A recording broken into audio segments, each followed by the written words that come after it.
밝혔습니다. 김정은 동지께서는 이러한 우리식 무기체계 구성안을 심의하고 사모함에서부터 구현하여야 한다는 데 대하여 강조하셨습니다.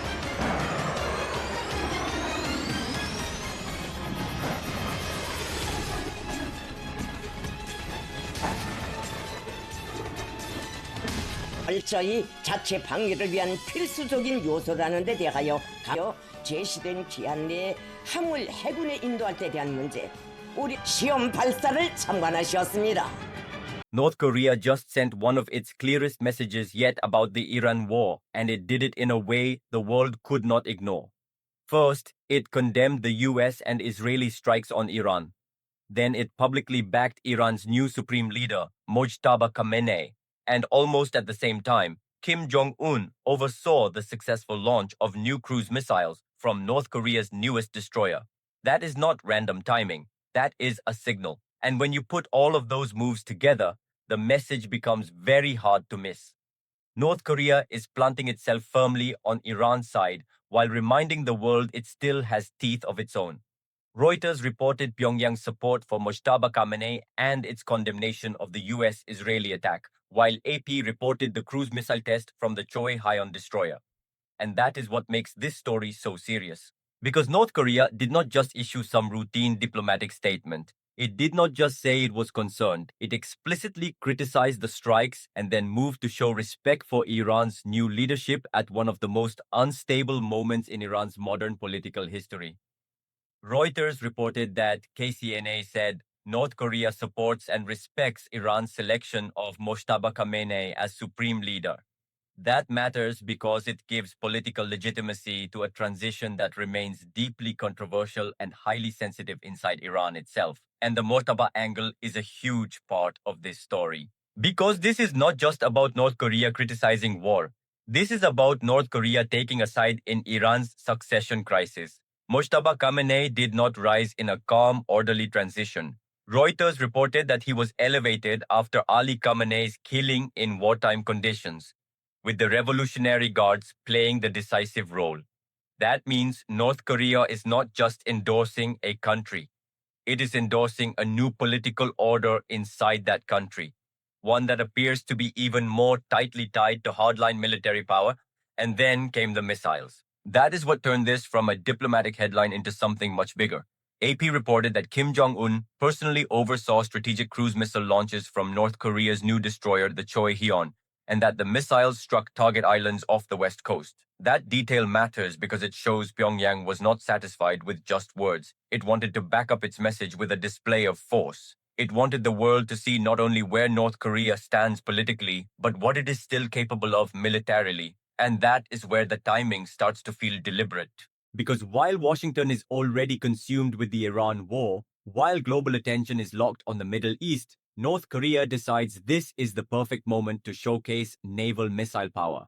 That is not an accident. That is classic Pyongyang strategy. When the world is distracted, North Korea reminds everyone that it remains a live military threat and a player that cannot be pushed to the sidelines. AP reported the launch was tied by North Korea to regional tensions and military preparedness. So what is North Korea really doing here? It is doing three things at once. First, it is condemning the strikes on Iran and putting itself in the anti-US, anti-Israel camp as clearly as possible. Second, it is signaling that it recognizes Mojtaba Khamenei as the legitimate new authority in Tehran.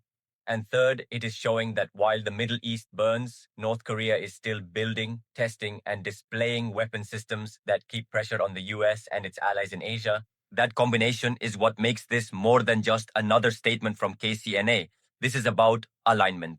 North Korea is telling Iran and telling the world that it sees this war as part of a larger confrontation, a confrontation between the United States and the governments that oppose American power. That does not mean North Korea is entering the war directly. It does mean Pyongyang wants to be seen as part of the broader front resisting Washington and its partners. Reuters reporting makes that especially clear in the language North Korea used to describe the attack as unlawful while affirming support for Iran's new leader. And politically, that matters a lot. Because Iran is in a fragile position right now. A new supreme leader has emerged under wartime pressure. The country is still dealing with the shock of succession. Internal questions about legitimacy have not magically disappeared. So when a country like North Korea moves quickly to show support, it gives Tehran something useful: outside validation. Even if it is symbolic, it still helps Iran present the image that it is not isolated, not abandoned, and not facing this moment entirely alone. Reuters reported that Mojtaba's rise was already unsettling to parts of Iran's establishment, which makes foreign backing even more politically useful. And for Kim Jong Un, this works domestically too.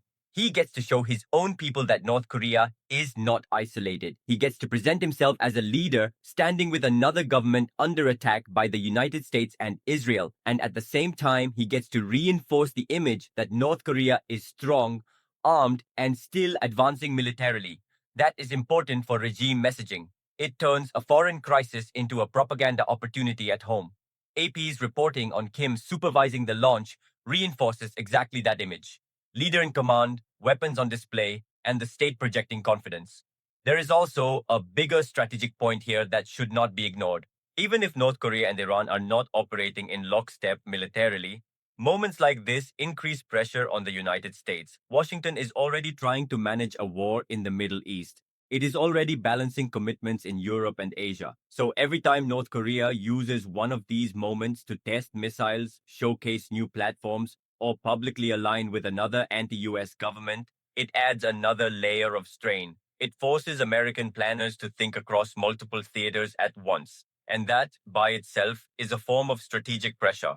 That is why this story matters more than it may look at first glance. On the surface, it is one condemnation statement and one missile test. But underneath that, it is a very deliberate signal. North Korea is saying it rejects the legitimacy of the US Israeli attack. It is saying it accepts the legitimacy of Iran's new leader. And it is reminding the world that while one crisis unfolds in the Middle East, another major security challenge is still alive in East Asia. That is not just rhetoric, that is positioning. And when countries like North Korea start positioning themselves this clearly during moments of global instability, the implications go far beyond a single headline. It means the Iran war is no longer just reshaping the Middle East. It is affecting how other US adversaries posture, signal, and test boundaries in completely different parts of the world. So the real takeaway here is simple. North Korea did not stay neutral. It chose a side, it backed Iran's new leadership, it denounced the strikes, and then it used missiles to make sure the world paid attention.